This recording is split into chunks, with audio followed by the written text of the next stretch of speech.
Garde à vous.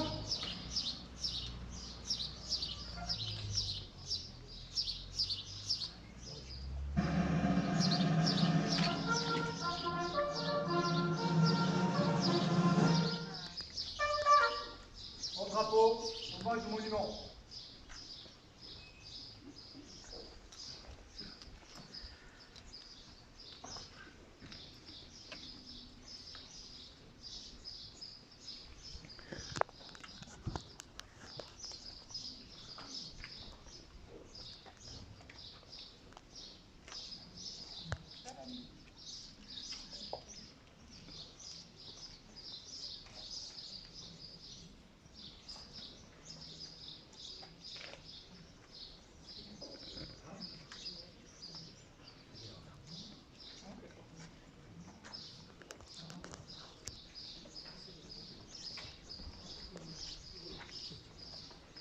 J'essaie de l'avoir là.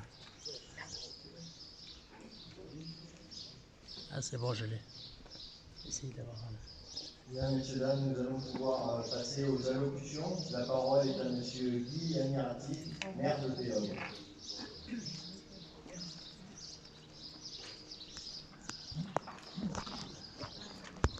Mesdames, Messieurs, je vous remercie d'avoir assisté à ce 14 juillet. Je voudrais avoir une pensée émue pour toutes les victimes du 14 juillet 2016 de Nice, c'est toujours dans les mémoires. Une pensée à tous ces militaires qui ont perdu leur vie durant cette année, encore il y en a beaucoup. Merci aux pompiers, aux gendarmes, aux porte-drapeaux, aux anciens combattants, aux monsieur l'esprit, et je vais profiter du président du département qui va continuer les allocutions. Merci à vous.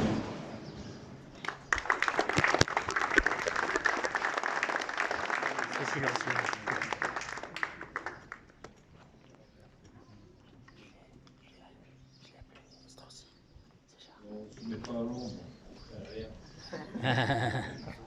Simplement de vous dire, après que le maire ait salué et remercié toute la population ici rassemblée à Péole pour ce 14 juillet, avec toutes les autorités civiles et militaires que je salue, également pour leur présence, pour leur participation à cette fête nationale. C'est toujours un moment émouvant que de célébrer cette fête nationale. Il n'y a pas que toi qui... Alors, d'ordinaire, on a l'habitude de rappeler les événements de 1789. comment le 14 juillet est né, la prise de la Bastille. Mais au-delà de ces souvenirs historiques, qui sont toujours nécessaires, qui marquent véritablement l'identité de tout un peuple, de son évolution, de sa continuité. Et quand on pense à 1789, on pense à une date très très lointaine. En fait, la relativité des choses fait que c'est terriblement proche de nous. Proche de nous que d'avoir une révolution sur le territoire national, que d'avoir le peuple français qui est en insurrection. Et la prise de la Bastille n'en est que le symbole. Regarde, L'histoire le je dit et filme le le redit. caméraman. Et puis, le moment de fête patronale, le moment de fête, pas patronale, de fête nationale, ne s'est institué véritablement qu'en 1880. Et c'est le fait d'histoire qui, depuis, fait que le 14 juillet, chaque année, dans toutes les communes, il y a le bal traditionnel.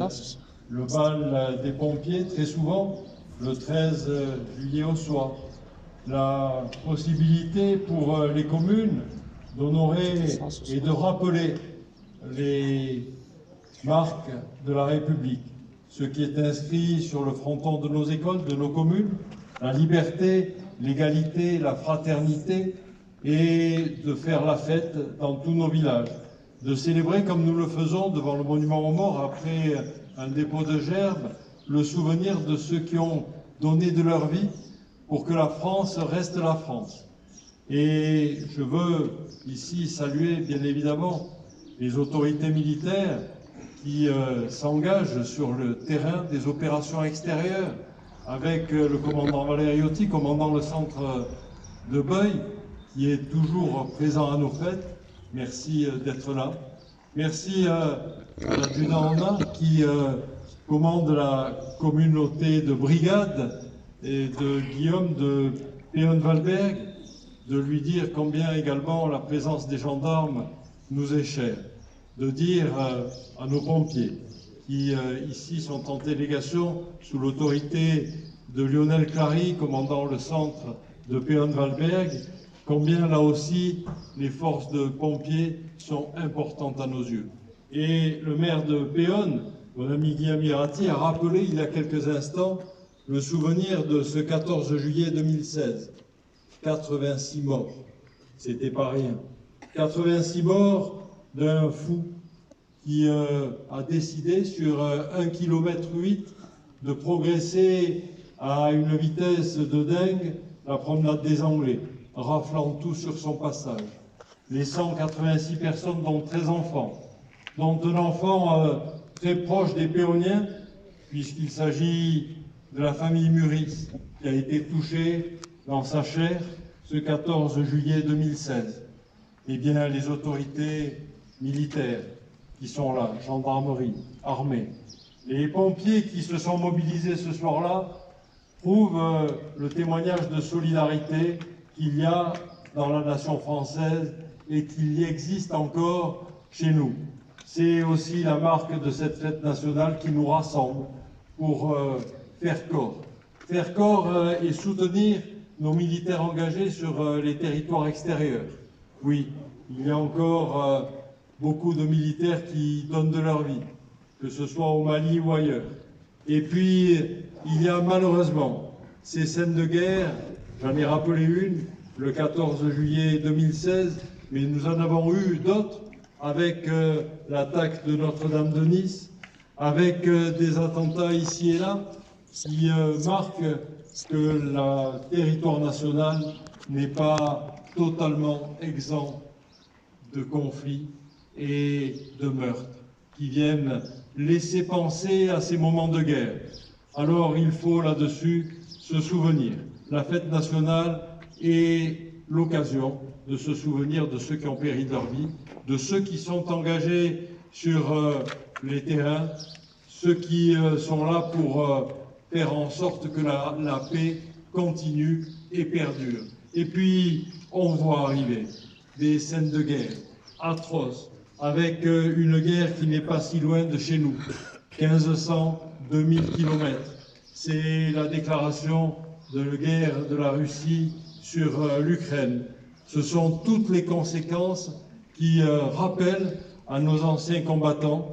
Et je veux ici dire à Christiane Deport, qui représente le président des anciens combattants du canton, combien dans leur mission, ils honorent toutes celles et ceux qui ont combattu, mais également celles et ceux qui sont engagés, avec nos porte-drapeaux, ici rassemblés sur cette place de Péronne, qui portent haut et fort les valeurs de la République et ces drapeaux qui flottent pour que la liberté perdure. Alors oui, de tout cela, on pourrait disserter, on pourrait aller beaucoup plus loin.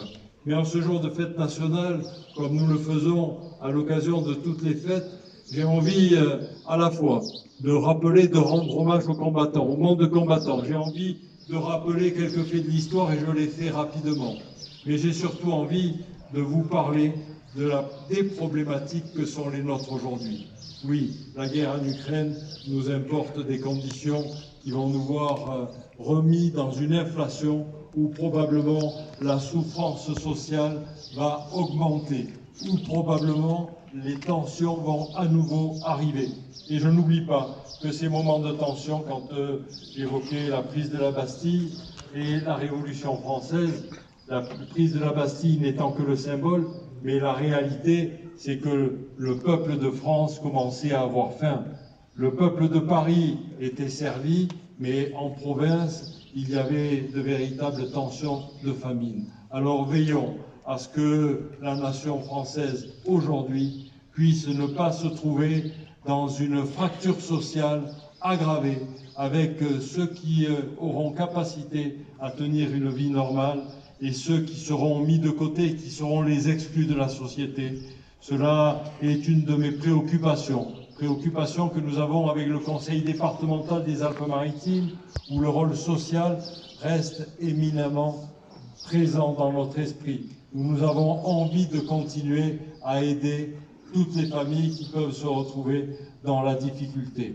Et puis, il y a ce que nous vivons actuellement. Et quand je disais sur le ton de la boutade tout à l'heure, on ne craint rien au soleil, je dois vous dire que je compatis avec les militaires et les pompiers qui sont en face de moi, ou ceux qui ont choisi de rester au soleil, en commençant à sentir ce soleil qui me chauffe la nuque. Eh bien, il est la réalité. Il est la réalité, là aussi, d'un réchauffement climatique. Et on peut voir aujourd'hui les alertes qui nous sont faites. Les moments de chaleur, les coups de chaud qu'il y a eu en Espagne, c'était il y a une semaine, eh bien, nous les attendons pour demain ou après-demain, des moments les plus chauds. On peut lire aujourd'hui dans Nice Matin des températures qui s'élèvent à 38, 39 degrés et des conducteurs de bus qui conduisent à l'intérieur de leur bus avec des températures qui montent à plus de 45 degrés. C'est dire, ces conditions restent préoccupantes. J'étais hier en visite sur les sources du Végué. Pour ceux qui connaissent le Végué, ce sont les sources importantes qui coulent dans l'Estéron. J'ai poursuivi ma visite sur le plan de l'eau, sur l'ouest du département, en allant visiter les sources de la Siagne. Et que ce soit sur le Végué ou sur la Siagne, qui sont des sources éminemment abondantes, eh bien, il y a une réduction de la production d'eau qui va de 8 à 1. C'est dire combien les moments de sécheresse nous préoccupent. Je regardais le Tieub qui coule, il coule comme un filet sur le pont du Tieub ici à Péronne. Comme d'habitude, à Guillaume, il n'y a plus rien. Par contre, dès qu'on descend dans la plaine du Var, la nappe phréatique est descendue à moins 6 mètres. Le lac du Broc est quasiment totalement vide. Lorsque nous avons fait la manœuvre incendie avec les pompiers pour les défenses de feux de forêt, alors que nous voyons que ça flambe en Gironde et partout ailleurs, il y a un moment de préoccupation.